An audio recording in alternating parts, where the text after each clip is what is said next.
So James is having some deep fried ravioli and some cauliflower balls with some guacamole dip and red bell pepper juice. It's a bit windy out here. My discussion about... You didn't bring the book out. Oh, you did? The discussion about the movie is short. It was bad. Not worth watching. Yeah. The raviolis are curried pumpkin ravioli, which I made, and deep fried. And then it's the cauliflower, curried cauliflower balls. They're both pulp things, but they're deep fried in extra virgin organic coconut oil, so they smell great while I was cooking them. Okay, Tabor Public Library, thank you. I can hold it for you while you talk. Probably better than our There you go. library, especially per capita. But Area 51. And I keep hearing about this and forgetting about it. I'll never forget now. By Nick Redfern. Yeah, Redfern. He's a Brit kind of guy. 400 pages plus a few more pages of 400 pages of text. A few pages of prefatory and end pages and stuff like that. Preparatory pages and end pages. So yeah, it's 400 pages exactly. It looks as though they're writing to some sort of specification. So yeah, and sometimes it feels like it. Like they're dragging everything in, or he's dragging, or whatever, dragging everything in. So JFK, Marilyn Monroe.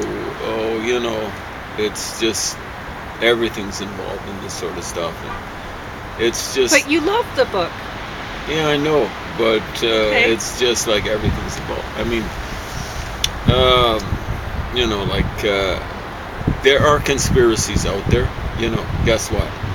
The CIA, if it's not involved in a conspiracy, more than one ain't doing the job. KGB, they're not involved in a bunch of conspiracies. They ain't doing the job. SIS in Pakistan, their Secret Service, I think that's what it's called. They're not doing the job. MI6, MI5, whatever all else. So what you're saying, they have to be involved in conspiracies. There has to be conspiracies, yes. right? There just has to. And, it's not just there. Black people get involved in conspiracies. One of my favorite reads is a guy called Immanuel Velikovsky. He's a pretty good writer and all that sort of stuff, and an original thinker. And I like original thinkers, I've got to say. He was possibly too. Well, you can never be too original. It's just he was a great creative thinker, not a very good critical thinker. So he almost all of his stuff that he came up with, from what I can tell, was way off base. Okay, but I know you like this book because I saw how much you were reading it, and you had the atlas out, and you were looking at all of these sites and trying to think of. I could see you were. Well, it's not hard to think up of this stuff. So, they find a alien off of Montauk, however you pronounce it, Long Island. So it's the eastern end of Long Island. And they're going, maybe it came from Plum Island Animal Disease Research Center, which is just a little bit to the northwest of there. And apparently it's a federal... It's a federal thing, and it's an island, and believe me, it's not like the other island. It's not like Long Island. Long Island has tunnels and bridges that you can get to from the mainland, right? Plum Island, you need to take a ferry to get to, and I think there's a reason for that. You see, when you another crazy thing that they have on Long Island is Brookhaven National Lab, and I gather they do research into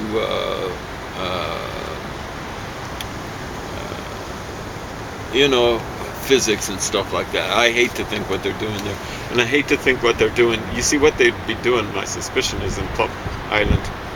Island of Dr. Moreau. Yeah, they might be doing mutation things, or they might be doing biological. Although to do something like that, to have Brookhaven there on this heavily, I showed you how basically half of Long Island, which is a long island, is made up a spillover, a huge spillover. It's like a industrial strength spill of city, right, of New York City. So I don't know what they're doing there, but what the CIA and NSA and all defense intelligence, whatever it's called, DIM, it should be, because I think sometimes it's in, and it's probably DIA, intelligence agents, CIA, Office of Naval Intelligence, the Army Intelligence. They're making up all sorts of lies. Here's the bottom line. I didn't see anything that couldn't be explained by just regular, everyday sort of stuff. Or as regular and everyday as as war efforts have been since at least World War II, probably World War I. You know, like World War I, at the end of it, they developed tanks. They developed flying. They were using flying machines. They were using dirigibles to bomb London. The Germans were. So war has been spooky for over 100 years. Get used to it. Get used to the idea. So nowadays, I don't want to hear about UFOs. I mean, you could have drones. That could have been a drone coming over. You know, drones are spooky. Mm-hmm. They're UFOs. You don't know where it came from. You don't know who's doing that sort of stuff. World War II was spooky. I mean, they would develop radar there. So the Brits were able to see German planes coming in. The Germans didn't know that. You know what I'm saying? Mm-hmm. And that is spooky kind of thing. So what do? They degaussed ships because they were able to use it. The Allies were able to use it to detect Axis ships and stuff like that. So they learned how to degauss ships, like to make it so that they were less prone to being sensed or censored or whatever. And like World War II, how does it end up? Well, it's like the Americans were like gods. They had two bombs. They only had the two of them. They'd blown up a third a little bit earlier, less than a month earlier. And I think it's something like the 23rd of July or something like that in Mexico. And that's spooky that they can blow up in a matter of seconds 60,000 people, 40,000 people in respectively Hiroshima and Nagasaki, and have people die from radiation sickness afterwards. Basically, Hiroshima is a huge city, and they've wiped out almost all of it. So, World War I, how it would have ended if the Americans hadn't intervened. Anyway, the Brits still would have won. They invented tanks. Tanks are these huge, big monsters. They're big alien monsters. You could basically go right over trenches and stuff like that. And really, like when you're looking at it, like cannons, or they'd been around a long time. The Ottomans had used that to knock down cannons to knock down the walls of Constantinople, 1453. That's a long time ago. But tanks, you got monsters. You got these monsters flying up in the sky. This is World War I. This is it ended more than 100 years ago. And then World War II, it really, really spooky. So, like the Americans would have been testing things.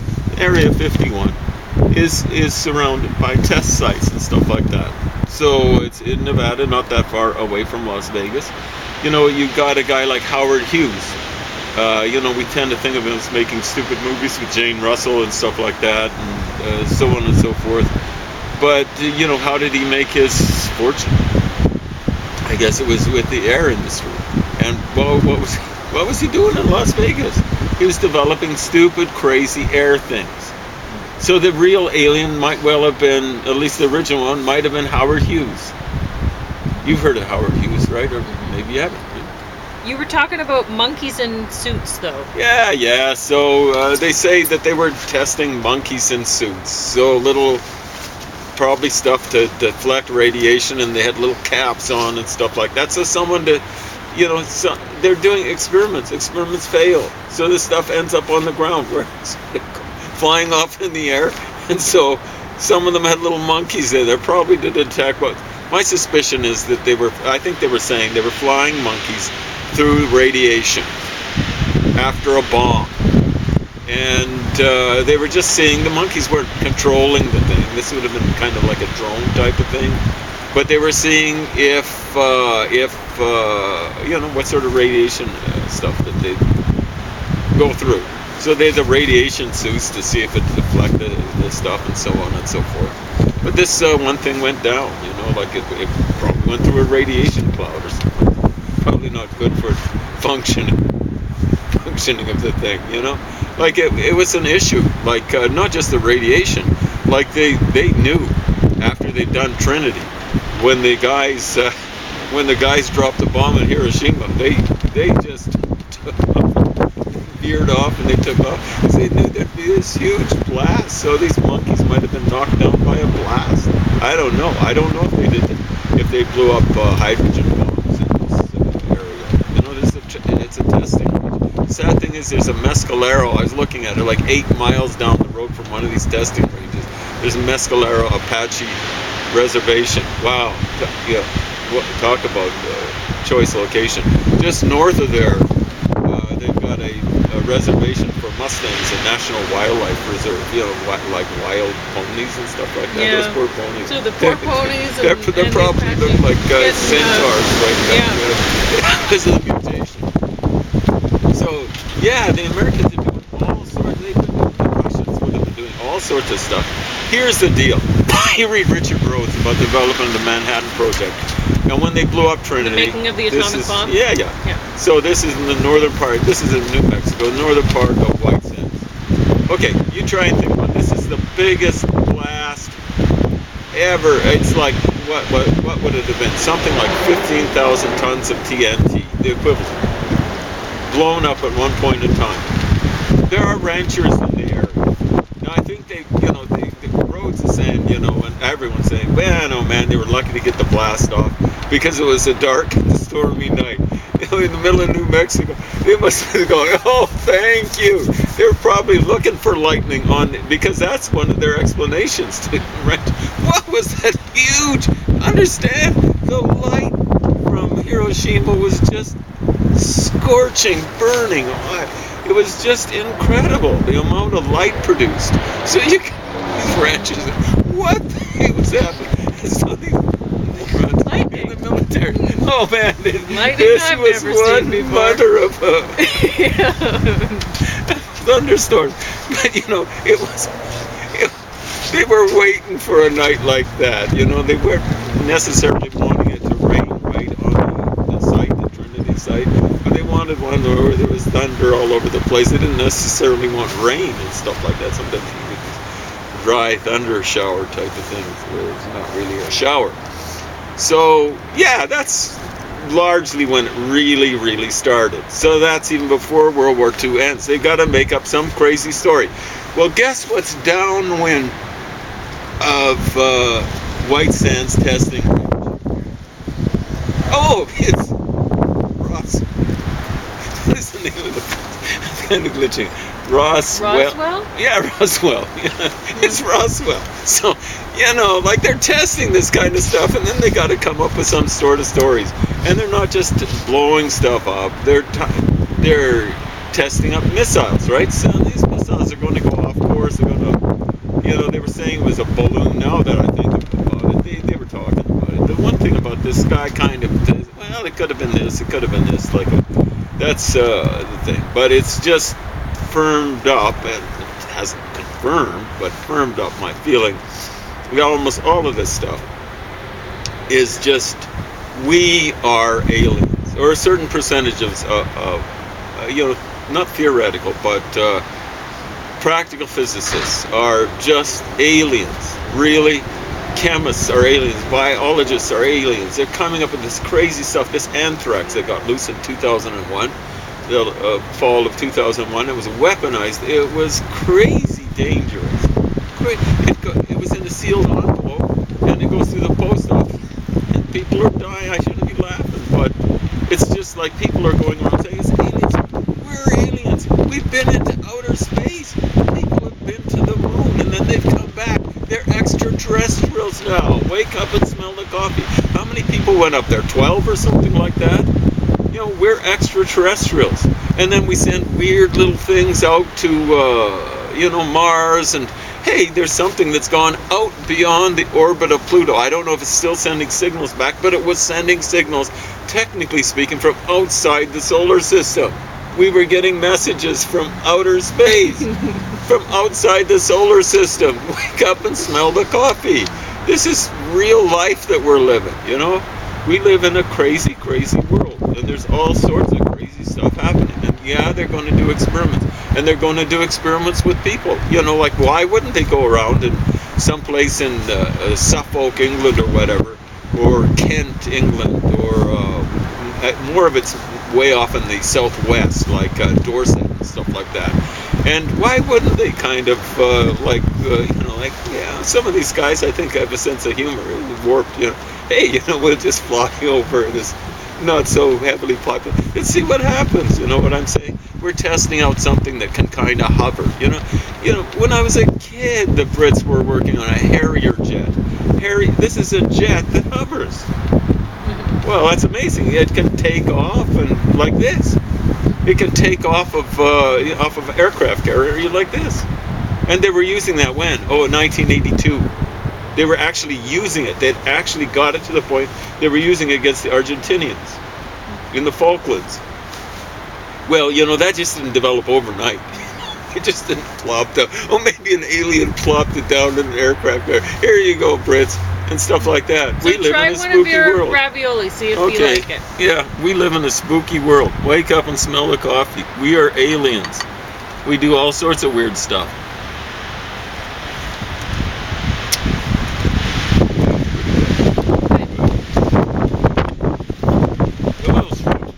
Well, the guacamole is a bit spicy. Yeah, I'm not going to have as much. Yeah, it's pretty good. Hard.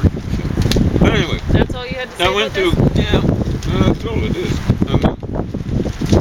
They're trying to rope everything in. Yeah. JFK. Yeah, there's a conspiracy there. It has nothing to do with this sort of stuff. No. No, it was whacked by mainly mafia people. A few CIA idiots. A few, I don't know how many, there would have been a few vengeful veterans or survivors of the Bay of Pigs. So, Cuban refugees or whatever you want to call them. And the government covered it up because they weren't involved. They didn't want the American people to be forcing them, like the conspirators wanted. They wanted to kill two birds with one stone. They wanted to kill JFK. And they wanted to, he was going after the mafia along with Robert Kennedy, and they got Robert Kennedy a few years later. But they wanted to kill him. But then they also the mafia wanted to get back into Cuba. They'd had lots of, it was, that's one reason why they got so heavily into Las Vegas and stuff like that, because they couldn't do Cuba anymore. But you recommend the book, right? No. No! He went over it like crazy.